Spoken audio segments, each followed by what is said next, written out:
So we are going to talk about using third-party APIs with our own applications.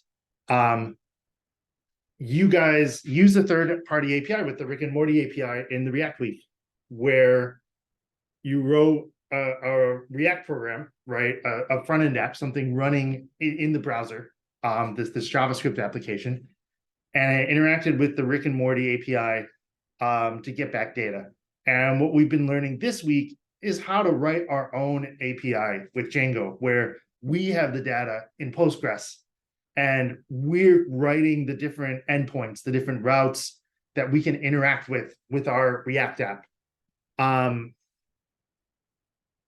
obviously, there's a lot of advantages to this. You know, we have our own data. We're building something where maybe we want our users to be able to create data. However, there's lots of times where we're going to want to use third-party APIs along with our own, but we're going to want to give the users and our front-end code a unified front. It's way easier for our front-end app to just talk to our API. There are also security reasons around things like API keys and secrets that really don't belong in front-end code, because the thing to remember very, very briefly, the thing to remember about JavaScript and thus React and everything running in the browser is that all of that JavaScript React code we write, that gets sent to the user's browser. And so like inside here in the network tab in the sources pane, I can poke around and I can find all of the JavaScript source code for Google Maps. It's not going to necessarily be easy to read, and Google, like the term is obfuscate, OBSFUCATE, and JavaScript actually gets like minimized or minified to like shorten function names and make it all take up as little space as possible. But all of the code that we actually send is here in the browser that anyone using the browser can access. And you know, our Python code is not sent to the browser. The browser can't run Python, so Python and Django is always running on our own server. So there's this issue of, all right, I want to work with an API. I have an API key, but if I stick that API key and it's sort of the secret key in my JavaScript code, then any sort of malicious technical individual, there's all sorts of tools and techniques for, even with obfuscated and minified JavaScript code, finding API keys and sensitive information. So it's just important to remember that all the JavaScript code gets run in the user's browser and is visible to the whole world, and therefore nothing in our JavaScript code is secure, right? We can't ever have sensitive information in there. There are a number of other reasons to use third-party APIs as well. Maybe we want to use the official Rick and Morty API because they're keeping the data more up to date and we don't want to do that work. A better example is maybe a weather API where that data is constantly changing because there's new weather. And where, you know, even if we could like slurp that data and get it from whatever database, you know, weatherapi.com stores it in, that wouldn't do us any good, because then the weather would just get updated again. And at that point, it's like we might as well use their API.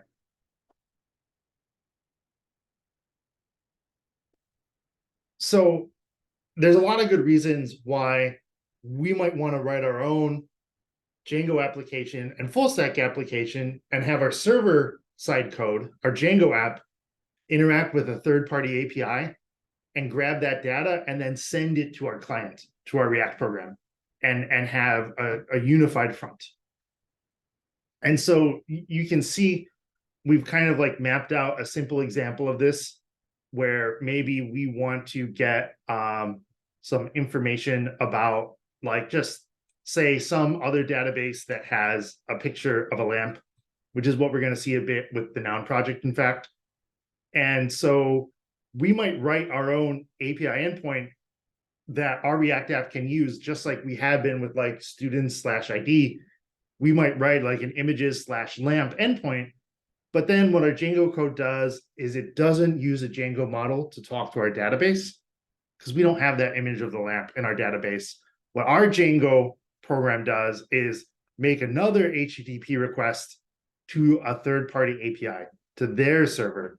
And then they talk to their database or whatever it is that they want to do behind the scenes. Because the beauty of an API is we don't have to care what happens under the hood of an API when we're using it. We just have to know the interface, right? An application programming interface. And so this third-party API gets the image of a lamp, sends it back to our Django server, and then it sends it back to our client. And so from the perspective of my React app, it looks like I got the lamp from, from our React app doesn't know or care where that lamp image came from. It just interacts with our API. But when we're writing our API, we can have it talk to third-party APIs as well, as opposed to talking to our database. And this is a really key concept. So I want to just check in and see what questions folks have around this, and if that sort of made sense.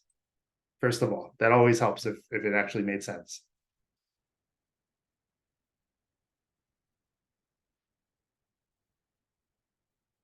Let me take a look at the chat as well.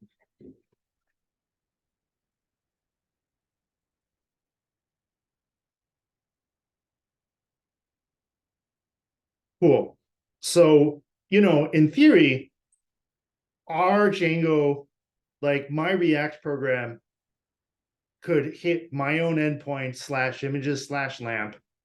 Our Django server could, and let me, let's switch to maybe the drawing tool here.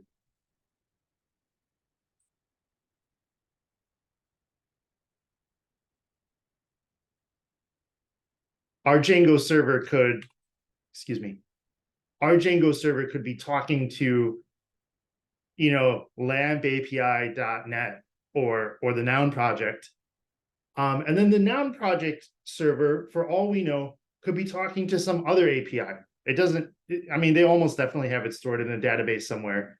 But again, sort of the beauty of writing an API and using an API is I don't have to think about how the API like gets the data. I just have to know how the API wants me to interact with it. And with the REST API, it's with these URLs that follow these certain patterns. So we can like blend these different APIs together.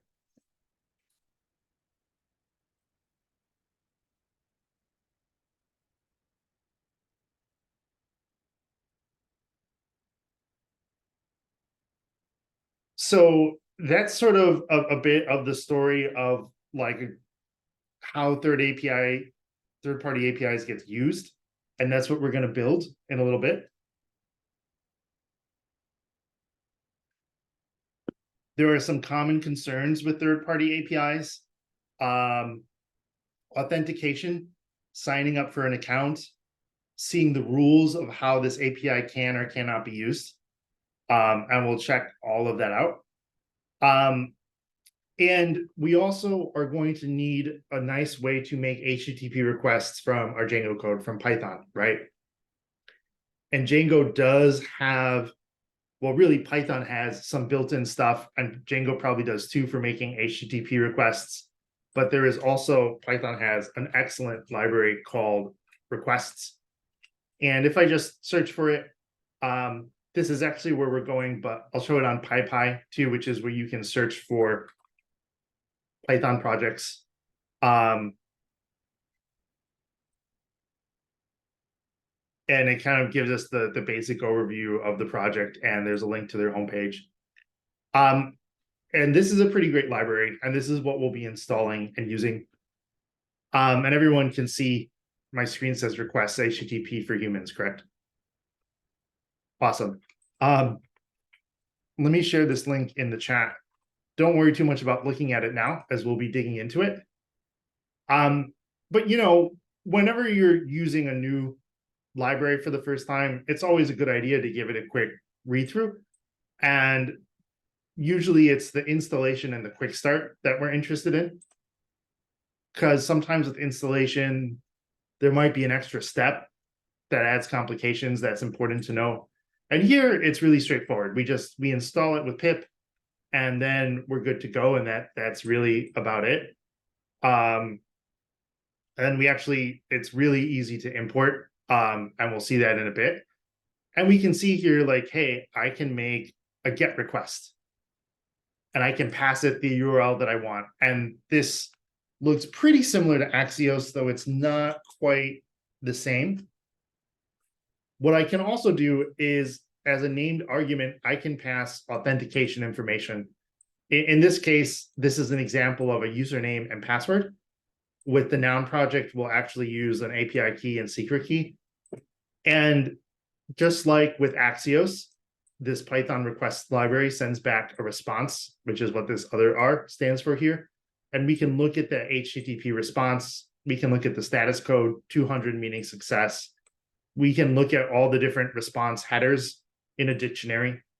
In this case, it's telling us the content of the response. And we can directly look at the raw text of the response, or we can convert it to, I'm not sure, we can test this out when we run this, but this is either sending us back a string formatted as JSON or a Python dictionary, right? So there's a lot of nice things that requests does for us. There's a lot of other really powerful stuff it can do that we won't get too much into, but it can handle a lot of different kinds of authentication. You can actually kind of like slurp an HTML page or an HTML form with it. You can deal with streaming, things like multi-part file uploads, cookies, which we'll learn about later. So we're not going to use all these features right now, but it's good to know that they exist, and it's nice to be able to choose a library to work with that gives us those tools when we're ready for them.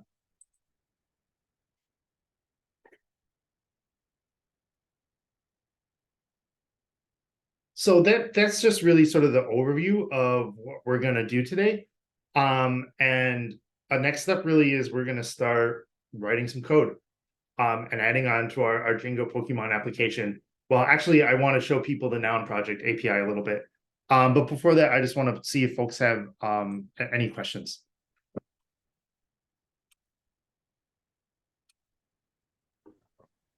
Would this be also something that we'll want to install in our virtual environment rather than globally? That is a good question. I would say yes. I know it feels a little bit like an extra step for each Python project to create a separate virtual environment.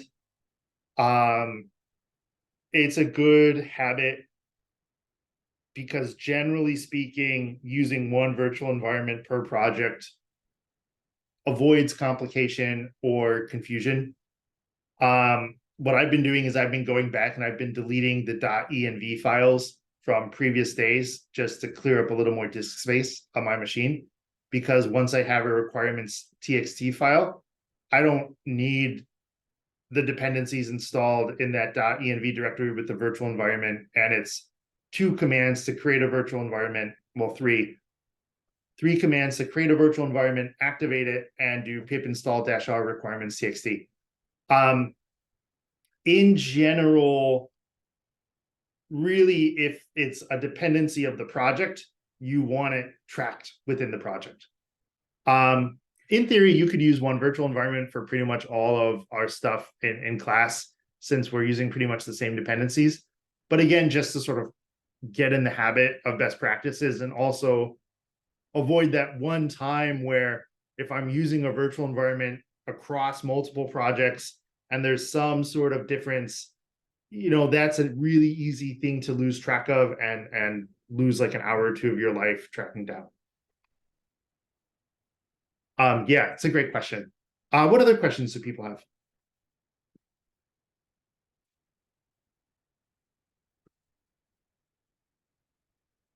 Cool. Let's take a look at the Noun project.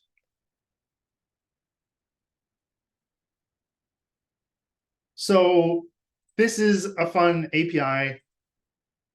We can search for icons of things. I can search for cats. I can search for Pokemon. And so this might be useful to us. And this is the third-party API that we're going to add into our existing Pokemon application. It's pretty common with third-party APIs that you have to sign up for some sort of account or get some sort of API key. And I've already gone ahead and done that. If I open an incognito window, you can see here there's this login button, and it just asks for your email basically, and then you have to click on the verification link.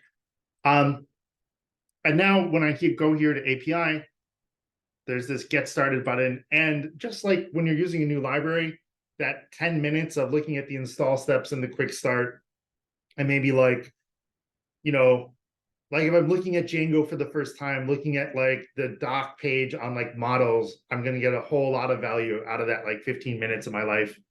Just spending a little time up front doing a little reading of API docs and exploring saves us a lot of time and energy.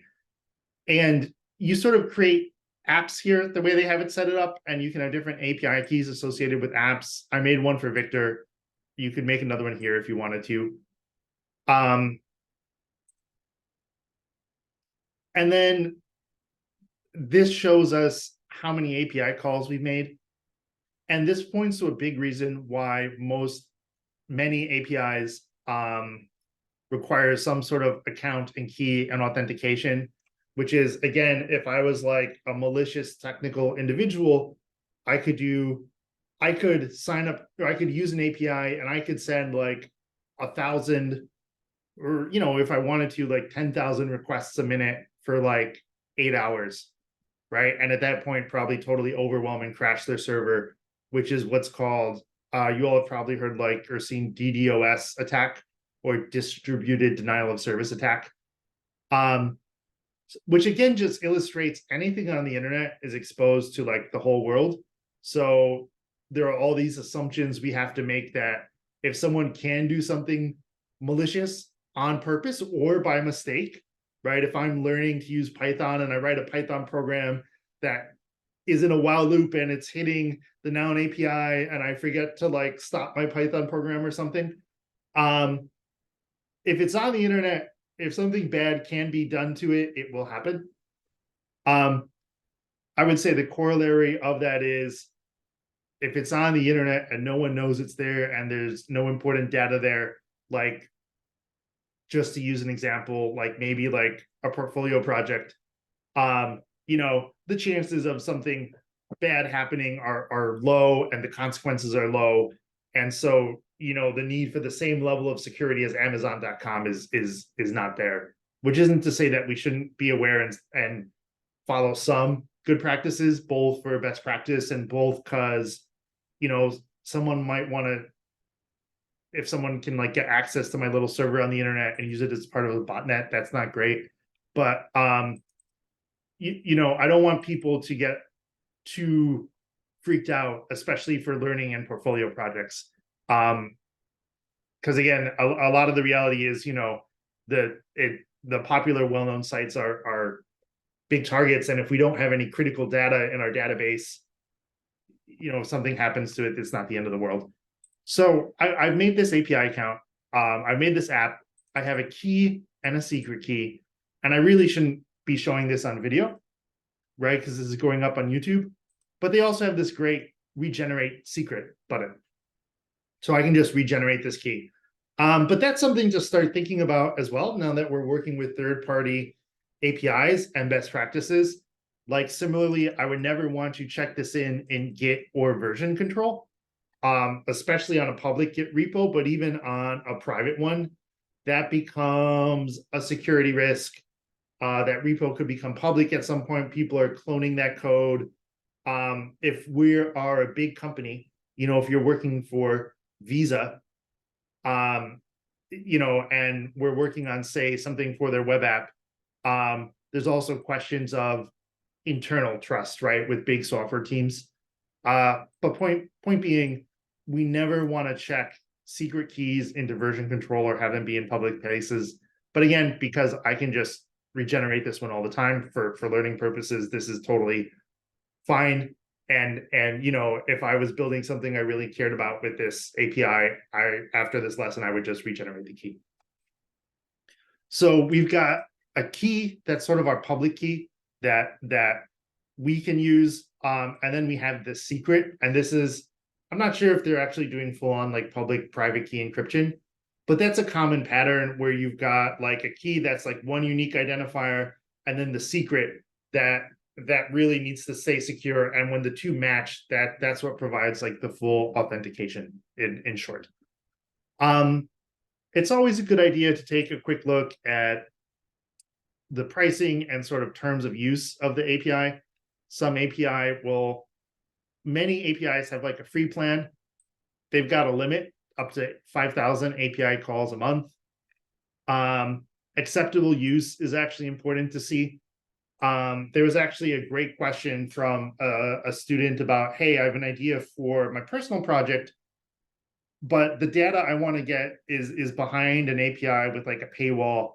Like, is there a way that I could like write a program to just, you know, get all that, make a bunch of requests, get that data and save it in my own database? And we absolutely can. And for education and learning purposes, honestly, that's fine, even if it kind of violates the terms of use. The terms of use are really there to protect against people taking commercial advantage. Like a story that I heard is that when, oh man, what is that job site called? I want to say Zillow, but I think that's for real estate, isn't it?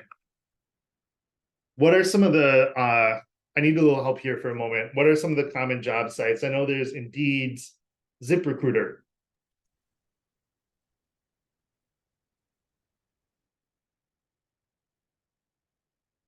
Yeah. So I through a buddy who used to work at ZipRecruiter, I heard that in the early days, what ZipRecruiter did was you can do this with web scraping with all sorts of Python programs. They basically scraped all the data of jobs from like Indeed.com and just put it on their site with like a better search feature. And that's how they got started. And I'm sure that did violate terms of use. But I think the reality is startups do stuff like that all the time. But it is good to start thinking about and looking at like what the terms of use for various APIs are and rate limiting and things like that. And I just want to pause to see if folks have any questions here, actually.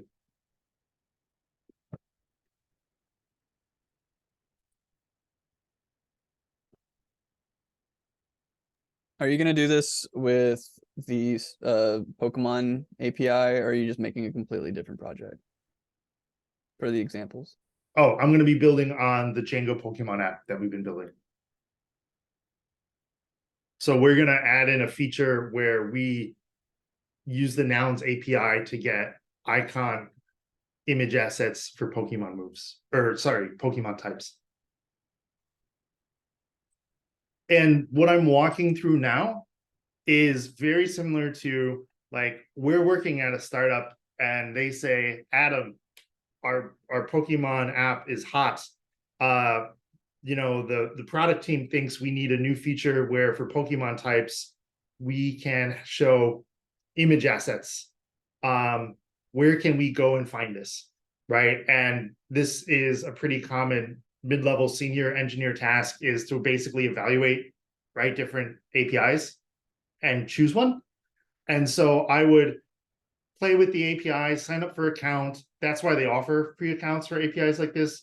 Look at the feature set, you know, and make a decision and be like, well, Nouns is great and this other one is even better, but it costs more money, or we're rate limited under like this plan, or whatever other trade-offs may be involved. And I would start there, first of all, to make sure that we can use it at all. And then I would start poking around the documentation and the API Explorer. And a really good starting point is always, again, just the getting started here with the API key and authentication and making requests. And what's really nice here is they actually give us some sample code on how to use their API with the requests library, as it so happens. And this is really valuable because there's a couple key things here. we see that they're using this authentication scheme called OAuth, which is a little outside of the scope today, but it's a pretty common authentication scheme with this sort of key and secret approach. And they're using OAuth version 1. And that will want to add both the Python requests and this requests OAuth lib dependency to our project. So again, this is an important part of why, as we start to use more and more third-party tools, we want to take this time to read their docs. And they give us a bit of guide code here, which is great. And there's an example here for making requests. And what they also have, and that's pretty common, excuse me, is an API Explorer. And we can actually make this with our own APIs in Django. There's a great library, I believe it's called, I want to say Swagger, though there's other ones as well, where we can actually generate something like this if we kind of add some structured documentation to our endpoints. But like here, we can go ahead and search for, I don't know, what's a good noun that we want to look for here? Not a trick question. Otters. I heard dog and otters. Lamp. Let's do it. So forbidden. I don't have the permissions to access the requested resource. And in fact, way up here at the top, what is hiding is I need to add my API key and secret. So let's in fact go ahead and do that now. And then we can get our dogs and our otters and our lamps.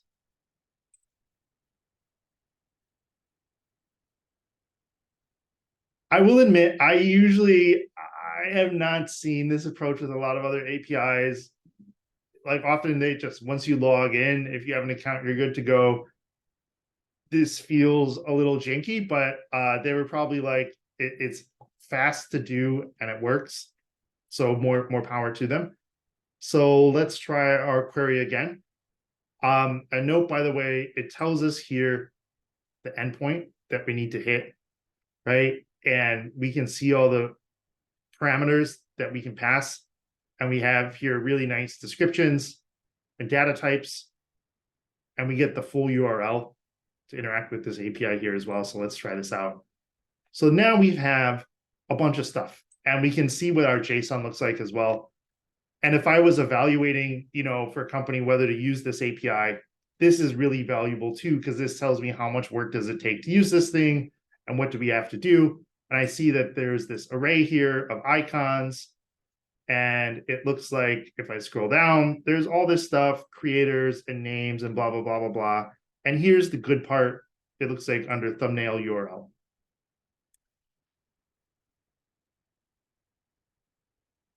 And I probably just needed that little G at the end of PNG.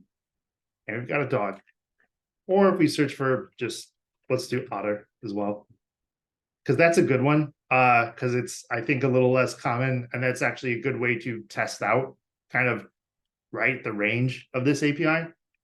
Depending on what we want to do with it, that could be important. Like if I want to use this for animal icons or some sort of animal database. And I guess that's an otter. It looks vaguely ottery. If we scroll around here, it looks like here's another one. And we can just look at this and then we can kind of move on. But you can kind of, so not radically different, right? Dark mode otter. So again, spending a little time with the API Explorer is really valuable. And at this point, we've explored our API pretty well. We've decided that we want to use it. And so now it's probably time to start putting together some code and writing the code for this thing.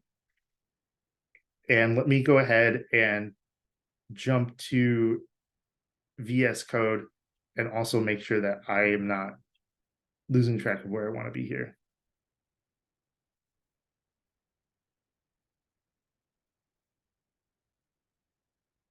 So the main thing is going back to this sample code. I know I'm going to need to import these two libraries. Right, so I've got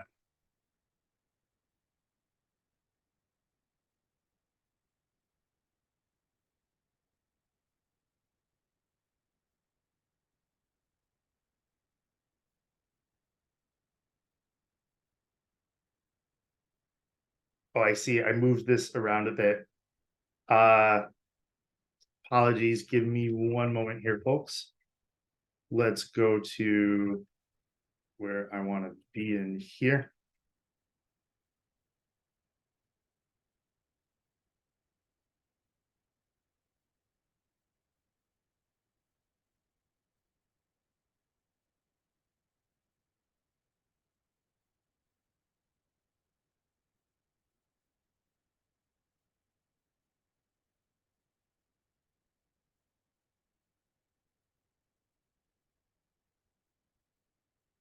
And I just need to copy. I was kind of building some of this out, and I actually don't want to work off the fully completed version. And let me just do a little bit of cleanup and get rid of the stuff that we don't want here. So now we've got our Pokédex project from the other day. I've got my backend code. The front end code we'll get to a bit later. The backend code, this should look pretty familiar. Just sort of very, very quickly do an overview. We've got, if I look in settings PY, in installed apps, we've got, well, this one is coming up in a little bit, but, oh no, actually that one we want to keep. We've got the Django REST framework. We've got course headers from yesterday, where we are dealing with cross-origin stuff for when we do interact with our front end. And we've got our Pokemon app and our Move app. And then we built out all of the, associated models and serializers and things like that. And in fact, I think what I'm going to go ahead and do is make myself a little notes file. And I'm just going to make a little tasks list here. And we're going to have to add requests to the project. And we're going to have to add requests OAuth lib to the project. Right, we're going to have to add the dependencies that we need. And then I think I want to get like an MVP, a minimum viable prototype working. And how is the font size on this, by the way? Awesome. Which I really think should look something like this.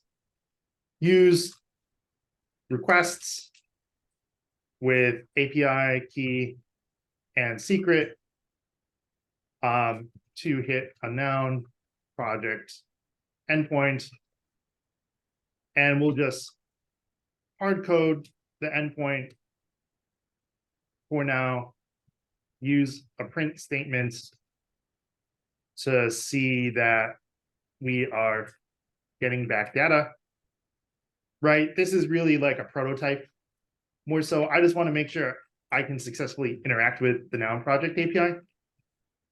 And then after that, I think, right, let's kind of get our MVP working.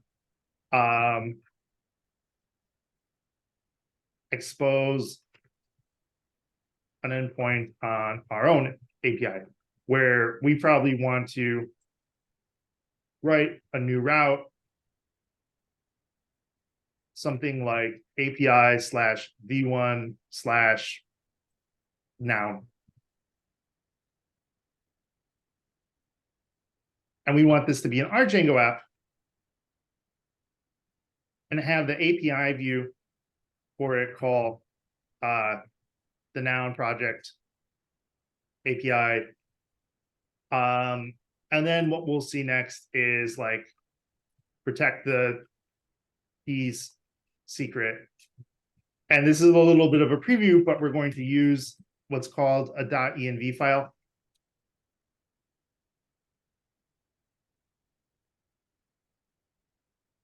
So that we're not putting our keys hard-coded into our code into version control.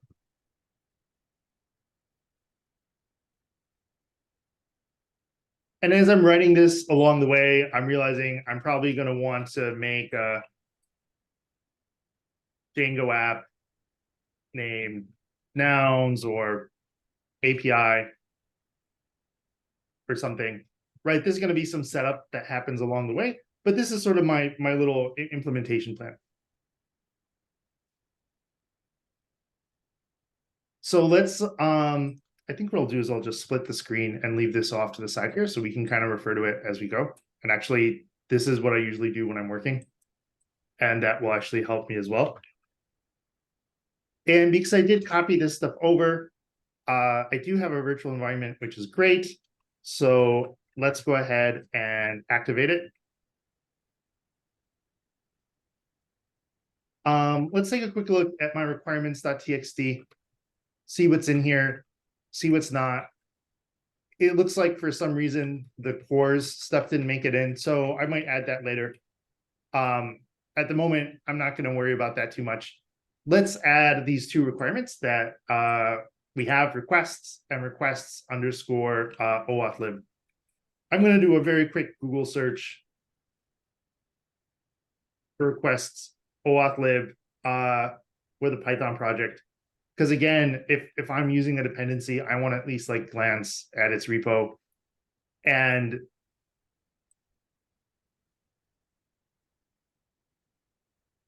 yeah, there's a bunch of steps here, and there's a guide here, and we don't have to worry about this too much right now. If we weren't sort of in teaching mode, I would probably take a little more time reading this through. But let's go ahead and do pip install requests.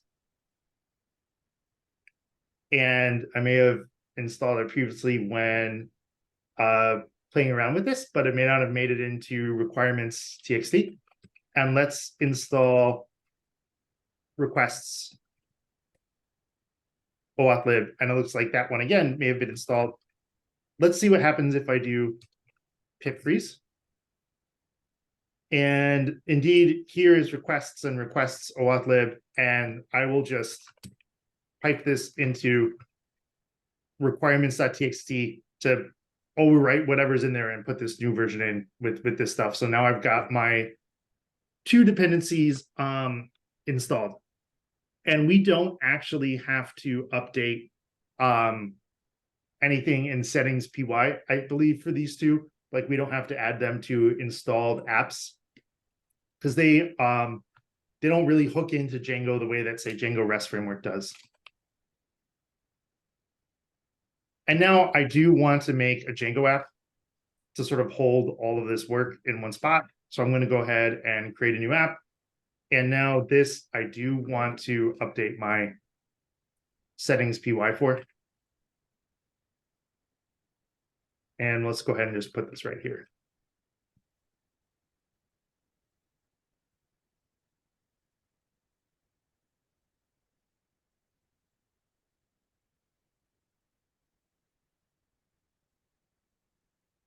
And, you know, we have this nice pattern that we've been doing in URLs PY for the whole project, where we've been, you know, moving all the routing for each individual Django app into its own URLs PY file. And we kind of know we're going to want to do this here. So let's just go ahead and set this up now. So let me go in here and create a URLs PY file. And in fact, I'm going to go to one of my other URLs PY files from somewhere. It doesn't really matter where. And I just want to copy.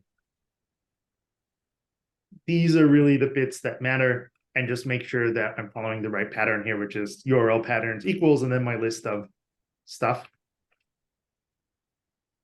So we're going to want path, but not include. And then we're going to do something like this.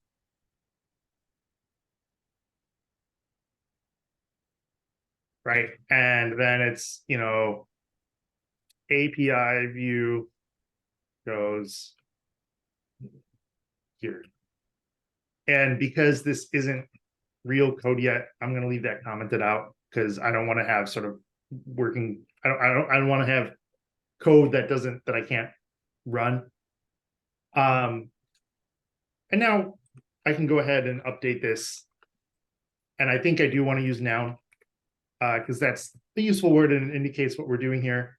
And this can just point to API app URLs. And I also think I want to, at this point, very quickly run my Django server just to make sure I have not made a typo or anything like that. And I'm just going to go ahead and quickly just test something. Perfect, right? Nouns isn't going to do anything. We haven't written any routes or views for it yet. But I touched settings PY. I touched the URLs PY for the project as a whole. So this way I know that I don't have a typo anywhere that's causing issues. And now really, we do want to start writing our API view to interact with the nouns project, right? That would really be our next step. And actually, let me just pause and see if folks have any questions. And actually, we are coming up on the hour, so this might be a good time for a break. Or I can keep rolling because I know we're kind of in the flow. But I just want to first off, what questions do folks have? What do you have in the urls.py file for app API app? Yeah, right now I literally have nothing. And you know what I'm gonna end up with is, you know, something like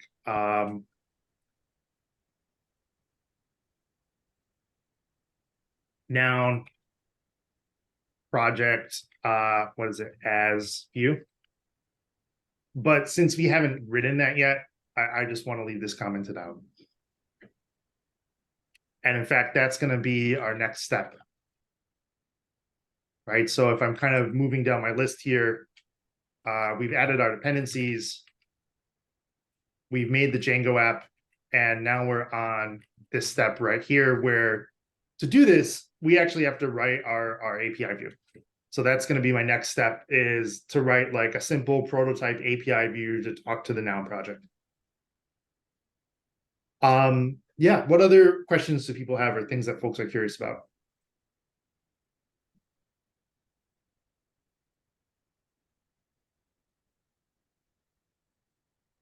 Cool. And is now a good time for a break? Let's do it. Let's take 10.